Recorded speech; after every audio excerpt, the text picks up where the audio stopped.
நேயர்களுக்கு வணக்கங்கள். 90.8 நாம் கேட்டுக்கொண்டிருப்பது அழகப்பா பல்கலை சமுதாய வானொலி. இது காரைக்குடியின் முதல் வானொலி.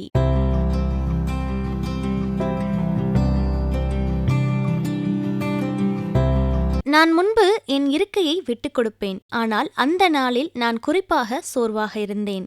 நான் செய்த வேலையின் காரணமாக கூட நான் சோர்வாக இருந்திருக்கலாம், மற்றும் என்னுடைய இதயத்தின் வலி கூட அதிகமாக இருந்திருக்கலாம். அதனால் கூட நான் சோர்வாக இருந்திருக்கலாம். நான் 2ஆம் தர குடிமகளாக நடத்தப்படுவதில் மிகவும் சோர்வாக இருக்கிறேன். இந்த உலகத்தில் ஒரே ஒரு இனம் மட்டுமே உள்ளது என்று நான் நம்புகிறேன். ஒவ்வொரு நபரும் தங்கள் வாழ்க்கையை மற்றவர்களுக்கு முன்மாதிரியாக வாழ வேண்டும். பார்வையில்லாமல் மக்கள் அழிந்து போகிறார்கள். தைரியம் மற்றும் உத்வேகம் இல்லாமல் கனவுகள் இறக்கின்றன. கருப்பு உலகமும் வெள்ளை உலகமும் இருப்பதை நான் உணர்ந்த முதல் வழிகளில் ஒன்று பேருந்து. இந்த மாதிரியான பொன்மொழிகளை மக்களிடையே விழிப்புணர்வை ஏற்படுத்திய ஒரு மிகப்பெரிய சமூக நீதிக்கான முதல் குரல் கொடுத்த ஒரு பெண்மணியை பற்றி தான் இன்னைக்கு நம்ம பேச போறோம். வெள்ளையரசை பணிய வைத்த கருப்பு தேவதை இவர். ஆப்பிரிக்க அமெரிக்க குடியுரிமை செயற்பாட்டாளர், நவீன குடியுரிமை இயக்கத்தின் தாய் என ஐக்கிய அமெரிக்க காங்கிரஸால் அழைக்கப்பட்டவர். உலக அளவில் 24 பல்கலைக்கழகங்களில் முனைவர் பட்டம் பெற்றவர். பேருந்தின் இருக்கையில் கூட அமர மறுத்த அமெரிக்க அரசு இவரின் இறப்பிற்கு அமெரிக்க அரசின் தேசிய கொடியையே அரைக்கம்பத்தில் பறக்கவிட்டன. இப்படியெல்லாம் பாராட்டப்பட்ட ஒரு மிகப்பெரிய ஒரு சமூக நீதிக்கான முதல் பெண்மணி, கருப்பு தேவதை என்று அழைக்கப்படக்கூடிய ரோசா பார்க்ஸின் தினம்தான் இன்று. அவரை பற்றிய ஒரு சிறப்பான தகவல்களை நம்ம கூட பகிர இணைகிறாங்க நம்ம அழகப்பா பல்கலை சமுதாய வானொலியில அழகப்பா பல்கலைக்கழக மேலாண்மையியல் துறை 1ஆம் ஆண்டு மாணவி அம்பிகா.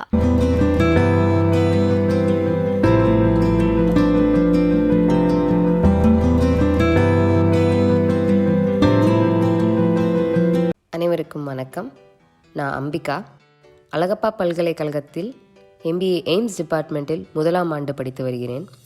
இன்றைக்கி நான் எதை பற்றி பேச போகிறேன் அப்படின்னா, ரோசா பார்க் அப்படிங்கிறவங்கள பற்றியும் ரோசா பார்க் தினத்தை பற்றியும் சொல்ல போகிறேன். முதல்ல ரோசா பார்க் அப்படிங்கிறவங்க யார் அப்படின்னா, ரோசா பார்க் 1913 பிப்ரவரி 4ஆம் தேதி பிறந்தவங்க. அலபாமாவில் பிறந்தவங்க. அவங்க அம்மா ஒரு ஆசிரியர், அவங்க அப்பா மரவேலை செய்கிறவர். ரோசா பார்க் எதுக்கு இவ்வளோ முக்கியமானவங்களா ஆனாங்க அப்படின்னா, 1955ஆம் ஆண்டு டிசம்பர் 1ஆம் தேதி அவங்களுடைய வேலையை முடிச்சுட்டு வீட்டுக்கு பேருந்தில் ஏறி வந்துட்டு இருந்தாங்க. அப்போ அவங்க கருப்பின மக்களுக்காக ஒதுக்கப்பட்டிருந்த இடத்துல முதல் வரிசையில் உட்காந்துருந்தாங்க. அப்போ 3ஆவது பேருந்து நிறுத்தத்தில் பேருந்து நின்றுச்சு. அப்போ வெள்ளையினர்கள் உட்கார்ற இடம் நிரம்பி இருந்தது. எல்லா இடத்துலையும் உட்கார்ந்துருந்தாங்க. அப்போது ரோசாவும் அவங்க கூட உட்கார்ந்துருந்த 3 கருப்பின மக்களும் முதல் வரிசையில் கருப்பின மக்கள் உட்கார்ற இடத்துல உட்கார்ந்துருந்தாங்க. உடனே வெள்ளையினரை சேர்ந்த பேருந்து ஓட்டுநர் என்ன செஞ்சார் அப்படின்னா, அவருடைய பேருந்தை நிறுத்திவிட்டு ரோசா கிட்டையும் அவங்க கூட உட்கார்ந்துருந்த 3 கருப்பின மக்கள்கிட்டையும் பின்னாடி போய் உட்காருங்க அப்படின்னு அவர் சொன்னார். வெள்ளையின மக்கள் உட்கார்றதுக்கு இடத்தை விட்டுட்டு நீங்கள் பின்னாடி போய் உட்காருங்க அப்படின்னு சொன்னார். அப்போ ரோசா கூட உட்காந்துருந்த அந்த 3 கருப்பின மக்களும் எந்திரிச்சு பின்னாடி போய் உட்காந்துட்டாங்க. ஆனால் ரோசா மட்டும் போகாமல் அவங்க உட்காந்துருந்த இடத்துலேருந்து கொஞ்சம் தள்ளி உட்காந்துக்கிட்டாங்க. உடனே பேருந்து ஓட்டுநருக்கு கோபம் வந்துருச்சு. அவர் இப்போ நீங்கள் பின்னாடி போய் உட்காராட்டி நான் காவலர்களை கூப்பிட வேண்டியது இருக்கும், அதனால் பின்னாடி போய் உட்காருங்க அப்படின்னு சொல்லியிருக்காரு.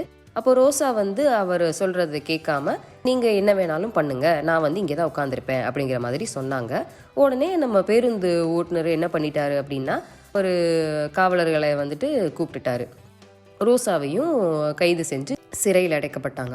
அவங்க சிறையில் அடைக்கப்பட்டதுக்கு மறுநாள் என்னாச்சு அப்படின்னா, ரோசாவோட 3 நண்பர்கள் ரோசாவை சிறையிலிருந்து மீட்டெடுத்தாங்க. அப்புறமாட்டி அவங்க எல்லாரும் என்ன பண்ணாங்க அப்படின்னா, பேருந்து புறக்கணிப்பு அப்படிங்கிற ஒரு புறக்கணிப்பு போராட்டத்தில் ஈடுபட்டாங்க. அந்த புறக்கணிப்பு போராட்டம் எதுக்கு அப்படின்னா, கருப்பின மக்கள் இனிமே எந்த பேருந்தையும் பயன்படுத்த மாட்டோம் அப்படிங்கிறதுக்காக அந்த புறக்கணிப்பை அவங்க எல்லாரும் சேர்ந்து பண்ணாங்க. இந்த புறக்கணிப்புல மார்ட்டின் லூதர் கிங் ஜூனியர் அவரும் சம்மந்தப்பட்டிருந்தாரு. 381 நாட்களுக்கு இந்த புறக்கணிப்பு நடந்துச்சு. 40,000 கருப்பின மக்களும் சில வெள்ளையின மக்களும் ரோசாவுடைய ஊரான மாண்ட்கோமெரி அப்படிங்கிற ஊரில் யாருமே பேருந்து பயன்படுத்தவே இல்லை. அவங்க வேலையிலேருந்து வர்றதுக்கு வேற வழிகளை பார்த்தாங்க. சில பேர் நடந்தும் வந்தாங்க. அவங்களுடைய ஆதரவை இந்த புறக்கணிப்பு போராட்டத்தில் காமிச்சாங்க. அப்போ வந்து அரசு வந்து இது எல்லாத்தையும் கவனிச்சு இதுக்காக சட்டம் எல்லாம் கொண்டு வந்தாங்க. அந்த சட்டத்தில் என்ன சொல்லியிருந்தாங்க அப்படின்னா, இனிமேல் எந்த பேருந்துலேயும் கருப்பின மக்கள் வெள்ளையின மக்கள் அப்படின்னு எந்த பிரிவினையும் இருக்காது அப்படின்னு ஒரு சட்டத்தை கொண்டு வந்தாங்க. அவங்க வந்து கைதாகி வெளியே வந்ததுக்கப்புறம் ரோசா வந்து அவங்களுடைய வேலை வந்து போச்சு. அவங்க வந்து பணி நீக்கம் செய்யப்பட்டாங்க. அவங்க வந்துட்டு புது வேலையும் அவங்களுக்காக தேர்ந்தெடுத்துக்கிட்டாங்க. அவங்க வந்து ஒரு தையல்காரராக வந்துட்டு வேலை செஞ்சுட்டு இருந்தாங்க. அதே நேரத்தில் அவங்களோட கணவரும் வேலை விட்டு நீக்கப்பட்டார். ஏன்னா அவங்களோட மேலதிகாரி வந்து அவங்களுடைய மனைவி பற்றி தெரிஞ்சதுக்கப்புறம் அவங்கள வந்து பணி நீக்கம் செஞ்சுட்டாங்க. உடனே ரோசாவும் அவருடைய கணவரும் மாண்ட்கோமெரி அப்படிங்கிற ஊர்லேருந்து ஹாம்ப்டன் அப்படிங்கிற ஊருக்கு குடிபெயர்ந்தாங்க. நாட்கள் அப்படியே கடந்து போச்சு. அப்புறம் ரோசா பார்க் என்ன பண்ணாங்க அப்படின்னா, சமூக மக்கள் குடியுரிமை திட்டம் அந்த இயக்கத்தில் ஒரு முக்கியமான ஒரு நபராக இருந்தாங்க. அவங்களுடைய அனுபவங்கள் எல்லாத்தையும் ஒரு நூலாக எழுதி வெளியிட்டாங்க. நம்ம ரோசா பார்க் அப்படிங்கிறவங்க அவங்களுடைய 92வது வயசில் 2005 இயற்கை எழுதினாங்க. அவங்களுடைய பிறந்த நாளான February 4 எல்லா வருஷமும் ரோசா பார்க் தினமாக இந்த உலகம் முழுக்க கொண்டாடப்படுறது. இந்த ரோசா பார்க் தினத்தை எப்படி கொண்டாடுறாங்க அப்படின்னா, எல்லா பள்ளிகள்லையும் எல்லா கல்லூரிகள்லையும் என்ன பண்ணுறாங்க அப்படின்னா, ரோசா பார்க்கை பற்றியும் அவங்க இந்த சமூகத்துக்கு செஞ்ச உதவியை பற்றியும் கருப்பின மக்களுக்கு அவங்க கொடுத்த ஆதரவை பற்றியும் எல்லா மாணவர்களுக்கும் எல்லா ஆசிரியர்களும் அவங்கள பற்றி சொல்லி அதை வந்து எல்லா மாணவர்களுக்கும் தெரிவுபடுத்துகிறாங்க. ரோசா பார்க் அப்படிங்கிறவங்க அன்னைக்கு ஒரு நிலைப்பாட்டோடு இருந்தனால எல்லா கருப்பின மக்களுக்கும் ஒரு பெரிய ஆதரவு கிடச்சி அவங்க எல்லாருக்கும் நீதியும் கிடச்சிச்சு. அதனால் ரோசா பார்க்கோட பிறந்த நாளான February 4 அவங்க கைது செய்யப்பட்ட தேதியான December 1 ரோசா பார்க் தினமாக இந்த உலகம் முழுக்க கொண்டாடப்படுகிறது.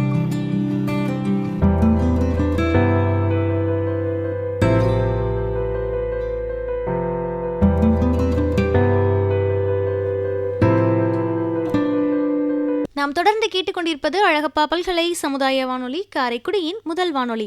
ஒவ்வொரு மனுஷனுக்குள்ளேயுமே பேதம் பார்த்து பழகுவது, இல்லை விளக்குறது, ஒதுக்கி வைக்கிறது அப்படிங்கிற பழக்கம் இன்றைய நாகரிக உலகத்திலையுமே இருக்கு. இதுல முன்னேறிய நாடு, முன்னேறாத நாடு அப்படிங்கிற ஒரு வேறுபாடும் இல்லை. ஒவ்வொரு நாட்டிலையுமே வெவ்வேறு விதங்கள்ல பாகுபாடு பார்க்கப்படுது. இப்போ அமெரிக்காவை எடுத்துக்கிட்டோம்னா கருப்பினர் வெள்ளையினர் அப்படிங்கிற ஒரு பிரிவினை ஏற்பட்டுச்சு. இந்த வாதத்துல கருப்பினர்கள் வந்து அதிகமாவே கொடுமைகளை அனுபவிச்சாங்கன்னே நம்ம சொல்லலாம். இந்த கொடுமைகளை எதிர்த்து போராடியவர்கள்ல மிகவும் முக்கியமானவர் ரோசா பார்க்ஸ். அவங்களுடைய நினைவாதான் இந்த February 4 அவர்களின் பிறந்த நாளை நாம் வந்து ஒவ்வொரு ஆண்டுமே ரோசா பார்க்ஸ் தினமாக ஒவ்வொரு ஆண்டுமே கொண்டாடி வருகிறோம். இதனை பற்றிய தகவல்களை நம்ம கூட பகிர்ந்த அழகப்பா பல்கலைக்கழக மேலாண்மையியல் துறையின் 1ஆம் ஆண்டு படிக்கும் மாணவி அம்பிகா அவர்களுக்கு நம் அழகப்பா பல்கலை சமுதாய வானொலியின் நன்றிகள். நிகழ்ச்சியை கேட்டுட்டு இருக்க நேயர்களுக்கு ஒரு அன்பான வேண்டுகோள். நம்ம நிகழ்ச்சி உங்களுக்கு ரொம்ப பிடிச்சிருந்ததுன்னா அழகப்பா பல்கலை சமுதாய வானொலியின் மின்னஞ்சல் முகவரிக்கு உங்களுடைய கருத்துக்களை அனுப்பலாம். comradio@alagappauniversity.ac.in. நன்றி.